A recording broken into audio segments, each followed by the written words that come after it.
വരുന്ന തിരഞ്ഞെടുപ്പിൽ 100 തദ്ദേശ സ്ഥാപനങ്ങളിൽ മത്സരിക്കുമെന്ന് അണ്ണാ DHRM പാർട്ടി.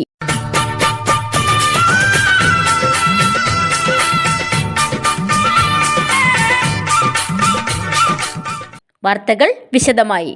2025 ഡിസംബറിൽ നടക്കുന്ന തദ്ദേശ തെരഞ്ഞെടുപ്പിൽ മലയോര മേഖലകളടക്കം കേരളത്തിലെ 100 തദ്ദേശ സ്വയംഭരണ സ്ഥാപനങ്ങളിലേക്ക് അണ്ണാ DHRM പാർട്ടി സ്ഥാനാർത്ഥികൾ മത്സരിക്കുമെന്ന് സംസ്ഥാന ജനറൽ സെക്രട്ടറി സജി കൊല്ലം വാർത്താസമ്മേളനത്തിൽ അറിയിച്ചു.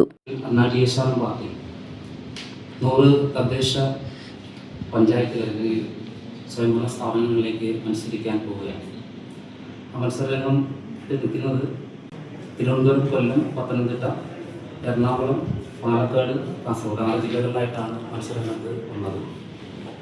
ഇലക്ഷൻ കമ്മീഷൻ അംഗീകരിച്ചിട്ടുള്ള പാർട്ടിക്ക് അനുവദിച്ചു തന്നിട്ടുള്ള കുടിൽ ചിഹ്നത്തിലായിരിക്കും സ്ഥാനാർത്ഥികളെല്ലാം മത്സരിക്കാൻ പോകുന്നത്. സംസ്ഥാന കമ്മീഷൻ അനുവദിച്ച കുടിൽ ചിഹ്നത്തിലാണ് പാർട്ടി ജനവിധി തേടുക. കൊല്ലം, തിരുവനന്തപുരം, പത്തനംതിട്ട, എറണാകുളം, പാലക്കാട്, കാസർഗോഡ് എന്നീ ജില്ലകളിൽ പാർട്ടി സ്ഥാനാർത്ഥികൾ ഉണ്ടാകും.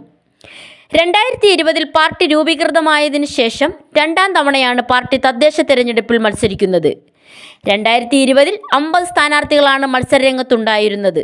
ആകെ 22,350 വോട്ടുകൾ നേടാൻ അന്ന് പാർട്ടിക്ക് സാധിച്ചു.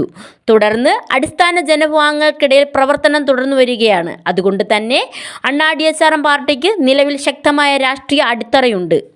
ഇത്തരത്തിൽ നേടിയ ജനകീയ പിന്തുണ വ്യക്തമാക്കുന്നതായിരിക്കും 2025 തെരഞ്ഞെടുപ്പ് ഫലമെന്ന് സജി കൊല്ലം വ്യക്തമാക്കി.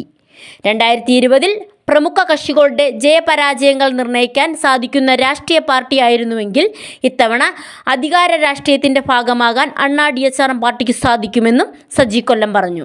വാർത്താസമ്മേളനത്തിൽ സംസ്ഥാന പ്രസിഡന്റ് ഉഷ കൊട്ടാരക്കര, സംസ്ഥാന വർക്കിംഗ് പ്രസിഡന്റ് സത്യനേശൻ എറണാകുളം, സംസ്ഥാന ട്രഷറർ ഷൺമുഖൻ പരവൂർ, സംസ്ഥാന സെക്രട്ടറി ബൈജു പത്തനാപുരം എന്നിവർ പങ്കെടുത്തു. ന്യൂസ് ഡെസ്ക് ബോധി വിഷൻ.